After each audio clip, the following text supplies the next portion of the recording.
बिस्मिल्लाहिर्रहमानिर्रहीम। अस्सलाम वालेकुम। आज 15 जून बरोज़ बुध हम बात करेंगे दो अहम इशूज़ के हवाले से। डॉक्टर ताहिरुल कादरी का दुनिया न्यूज़ पर मुजीबुर रहमान शामी के साथ कल शाम एक इंटरव्यू आया और वो इंटरव्यू एक हंगामा बन गया।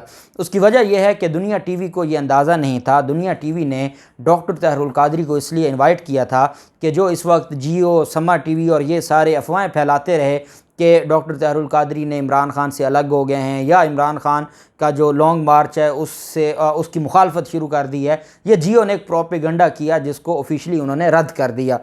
अब होता क्या है कि 5 मिनट पहले इंटरव्यू शुरू होता है और डॉक्टर ताहिरुल कादरी इस अदालती निज़ाम को और शरीफ ख़ानदान को उधेड़ के रख देते हैं। 5 मिनट के इंटरव्यू के बाद वो वक्फ़ा लेते हैं, 35 मिनट वक्फ़ा रहता है और उसके बाद सिर्फ 5-10 मिनट। और बार बार मुजीबुर रहमान शामी कहते हैं अदालतों के बारे में कोई बात ना करें, हम इसको ऑन एयर नहीं कर सकते। उसने कहा मैं बात कर रहा हूँ ना, मुझ पर लगेगी कंटेम्प्ट लगेगी, आपको क्या तकलीफ़ है, आप तो सुनने वाले हैं, आप तो सामे हैं, सामे पे तो नहीं कोई वो होती। और लेकिन उनको पीछे से ख़बर थी और उन्हें पता था कि ये बातें हम नहीं चला सकते। यहाँ तो ये हालत है कि इरशाद भट्टी उस दिन गुफ्तगू कर रहे थे और वो नॉर्मल सी गुफ्तगू थी। मुबशर लुकमान को वो जवाब दे रहे थे कि आपको फ़रा गुजर तो याद है, आप इनसे भी तो पूछें इन्होंने कहाँ से ये सारा कुछ किया है। अलीम खान है, जहांगीर तरीन है, शरीफ ख़ानदान है, जरदारी ख़ानदान है, और उनकी गुफ्तगू काट दी समा टीवी ने। ये हालत जिस चैनल की या जिस मीडिया की हो, आप बताएं क्या कोई इंसाफ की उम्मीद रह जाती है। बड़ी अहम तफसीलात हैं। डॉक्टर ताहिरुल कादरी ने ऐसा क्या कह दिया था कि जो हुकूमती ऐवान है वहाँ पर एक आग लग गई और उनको तकलीफ़ हो गई और फ़ोन आना शुरू हो गया दुनिया टीवी को कि इस इंटरव्यू को बंद करें। और वो इंटरव्यू 15 मिनट पहले ही टाइम से पहले ही उसको ख़त्म कर दिया गया और टोटल 15 मिनट का इंटरव्यू चलाया गया। और उसमें भी मुजीबुर रहमान शामी बार बार मामला इमरान खान के ऊपर डालना चाहते थे और डॉक्टर ताहिरुल कादरी मामला अदालतों के ऊपर ले जाते थे। बड़ी ही दिलचस्प और अहम तफसीलात हैं जो मैं आपके साथ शेयर करूँगा। दूसरी तरफ ओवरसीज़ पाकिस्तानियों के जो हक़ के वोट का मामला है उस पर लाहौर हाई कोर्ट में बड़ी अहम समाअत हुई और लाहौर हाई कोर्ट की तरफ से बड़ा अहम हुक्मनामा कल जारी किया गया था। उसकी तफसील भी मैं आपके साथ शेयर करूँगा। और उससे पहले मैं आपको बताता चलूँ कि नवाज़ शरीफ और मुस्लिम लीग नून के लिए इससे बढ़कर और ज़िल्लत क्या होगी कि जिसके लिए इन्होंने एक कमीशन बनाया और उस कमीशन में इन्होंने गद्दारी का मुकदमा दर्ज किया परवेज़ मुशर्रफ के ख़िलाफ़। वो गद्दारी का जो मुकदमा बेसिकली वो मुकदमा ही गलत था, लेकिन मुकदमा हो गया और मुकदमा होने के बाद इन्होंने सज़ा दिलवाई और जिस जज ने सज़ा सुनाई थी उसकी तरफ से ये कहलवाया गया कि डी चौक पर अगर मर भी जाए, ऑर्डर में लिखा हुआ है कि मर जाए तो उसकी लाश को डी चौक पर लटकाया जाए, जिस पर उस वक्त के जो DGISPR थे आसिफ गफूर साहब, उन्होंने भी इसको कंडेम किया था। और उस वक्त पाकिस्तान तहरीक इंसाफ और अवाम पाकिस्तान उस फैसले को कंडेम कर रही थी, लेकिन मुस्लिम लीग नून और मरीम नवाज़ बार बार और नवाज़ शरीफ उस फैसले को जो है वो उस फैसले के ऊपर सियासत कर रहे थे। अब आज एक ख़बर आती है और हमारे जो और ये ख़बर ये आती है कि परवेज़ मुशर्रफ की सेहत ख़राब है, अल्लाह उनको सेहत दे, उनकी सेहत ख़राब है और वो पाकिस्तान वापस आना चाहते हैं। और कामरान शाहिद की तरफ से ये एक स्टेटमेंट दिलवाई गई कल कि जी मेरे सोर्सेज ये कह रहे हैं कि वो वापस आ जाएंगे और वो चाहते हैं कि वो ज़िंदगी के आखिरी अयाम पाकिस्तान में गुजारें, उनका हक़ है वो आएँ। जबकि DGISPR की तरफ से जो कल स्टेटमेंट दी गई, एक तो वो साजिश और मुदाखलत के मामले पर दोबारा उन्होंने जो गुफ्तगू की वो आप जानते हैं, और दूसरी तरफ उन्होंने कहा कि परवेज़ मुशर्रफ के साथ हम राब्ते में हैं, उनकी सेहत ख़राब है और अगर उनको वापस लाना होगा तो हम उनको वापस लाएंगे और हम उनकी फ़ैमिली और डॉक्टर्स ने ये फ़ैसला करना है कि वो वापस आएँ। वापस आएँगे तो हम उनको बाकायदा जो उनका प्रोटोकॉल बनता है वो हम देंगे। उसके बाद नवाज़ शरीफ, अब ये एक मुकाबला है, मुकाबला किसके दरमियान है? शहबाज शरीफ, मरीम नवाज़ और नवाज़ शरीफ।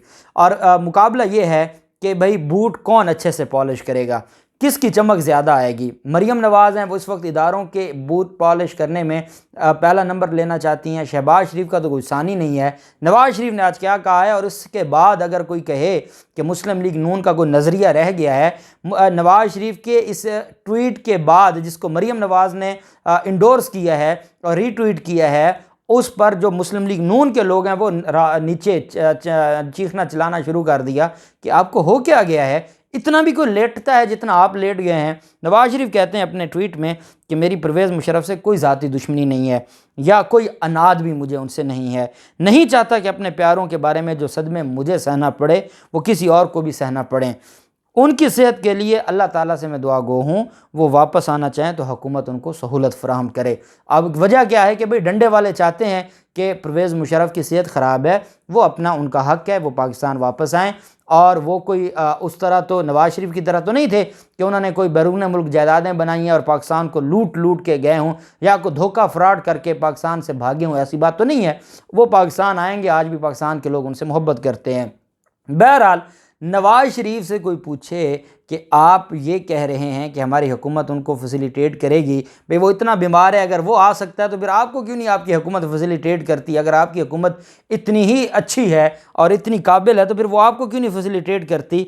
इससे पढ़कर जो मामला है वो ये बताता है कि जो मामलात हैं और मुकाबला बड़ा सख्त है, बड़ा सख्त मुकाबला जारी है और उसमें देखते हैं कि कौन कामयाब होता है और ये मामला किस तरफ जाता है। ओवरसीज़ पाकिस्तानी के हवाले से, जो उनके वोट के हक़ के हवाले से जस्टिस शुजात अली खान साहब की अदालत में कल समाअत हुई थी और सरकारी वकील ने अदालत में कहा कि जी हमें थोड़ा सा टाइम दे दें और हम इस ओवरसीज़ पाकिस्तानियों के जो हक़ वोट के हवाले से काम कर रहे हैं। सेक्रेटरी इलेक्शन कमीशन ने अदालत में कहा कि मुतल्लिका इदारों को वोट का हक़ देने की हदायत जारी कर रखी हैं। जस्टिस शुजात अली खान साहब ने रिमार्क्स देते हुए कहा कि ये काम तमाम इदारों के ताउन से मुमकिन होना है। हमारे भाई बहन बाहर बैठे हैं, हम उनका हक़ दे रहे हैं और ये हक़ उनको आईने पाकिस्तान देता है। आईने पाकिस्तान देता है, मैं और आप कौन होते हैं उनसे उनका हक़ छीनने वाले? सेक्रेटरी इलेक्शन कमीशन ने कहा कि इंटरनेट वोटिंग मशीन तैयार कर ली है, प्रोजेक्ट में फ़ंड्स दरकार हैं।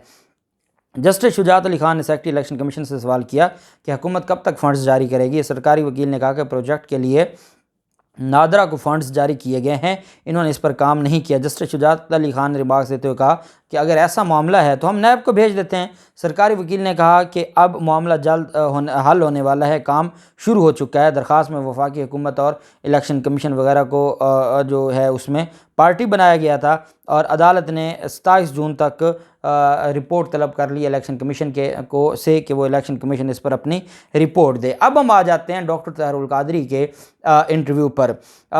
जो मुजीबुर रहमान शामी ने, ये बेसिकली ये एक प्लांटेड था और इन्होंने, अब दुनिया टीवी जब बुला रहा है, मुजीबुर रहमान शामी बुला रहा है तो उसके बाद बात तो ख़त्म हो जाती है, लेकिन आगे बंदा बड़ा तगड़ा था और वो इनकी बातों में आने वाला था नहीं।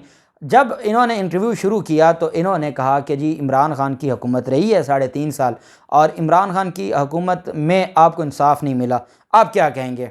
डॉक्टर ताहिरुल कादरी ने कहा कि मैं इस पर ना आपको पहले कुछ इसका बैकग्राउंड बताना चाहूँगा और फिर उसके बाद हम अगली बात करेंगे।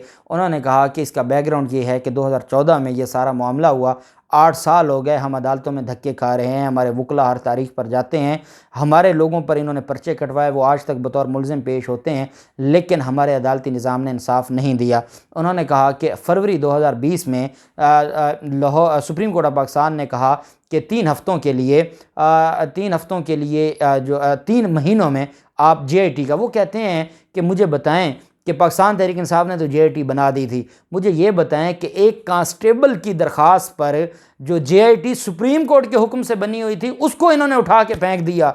अच्छा, डॉक्टर ताहिरुल कादरी बार बार सुप्रीम कोर्ट का वो फैसला, वो कहें कि ये फैसला सुन तो लेना, सुप्रीम कोर्ट ये कह रही है कि हाँ जी JIT बना दें, पंजाब हुकूमत PTI की पंजाब हुकूमत कह रही है कि हम तैयार हैं JIT बनाने के लिए। जो फैसला सुप्रीम कोर्ट का है, सुप्रीम कोर्ट के फैसले पर बनी JIT एक कांस्टेबल की दरख्वास्त पर स्टे हो जाती है और इतना लंबा स्टे चलता है कि जो ख़त्म होने का नाम नहीं ले रहा। तो फिर बताएं हमारा असल ज़िम्मेदार कौन है? फिर हमें बता दें, आप अगर हमें इधर उधर घुमाएंगे तो हम कोई बच्चे तो हैं नहीं, हमें बता दें फिर कौन ज़िम्मेदार है। 5 मिनट की गुफ्तगू हुई और मुजीबुर रहमान शामी ने कहा जी कि हम वक्फा करते हैं। वक्फे के बाद आधा घंटा गुजर गया, इंटरव्यू होना था और आधा घंटा गुजर गया, इंटरव्यू न चला। उसके बाद आधे घंटे बाद दोबारा शुरू हुआ तो मुजीबुर रहमान शामी ने कहा जी कि हमारा जो मसला है वो ये है कि हम अदालतों के ख़िलाफ़ कोई बात नहीं करने देंगे, हम नहीं चाहते। उन्होंने कहा कि आप ना करें, मैं कह रहा हूँ ना, आप सामने हैं, मैं बात कर रहा हूँ और मैं अदालतों के ख़िलाफ़ बात नहीं कर रहा। मैं तो ये कह रहा हूँ कि हमें अगर इंसाफ आपने नहीं देना तो आप बता दें, हमने करोड़ों रुपए वकला पे लगाए हैं, हमारे वकला की टीम है जो दहशतगर्दी अदालत से लेके हाई कोर्ट से लेके सुप्रीम कोर्ट तक, बैरिस्टर अली ज़फ़र साहब जैसे हमारे वकील हैं, इसके अलावा जो बाकी जो साबिक जजेस हमारे वकील हैं, जो रांझा साहब हैं, खालिद रांझा साहब वो हमारे वकील हैं, लतीफ़ खोसा साहब एक केस में हमारे वकील रहे हैं, तो हमें बता दें फिर हम किधर जाएँ। उस पर उन्होंने कहा जी नहीं, आप मेहरबानी करें, आप जजेस के ऊपर बात बिल्कुल ना करें, अदालतों के ऊपर बात ना करें, आप बात करें कि इमरान खान ने आपको इंसाफ नहीं दिया। उन्होंने कहा कि इमरान खान ने इंसाफ नहीं देना था, हमारे केस अदालतों में पेंडिंग पड़े हैं, हम कहते हैं कि हमें आम लोगों की तरह ट्रीट कर लेते।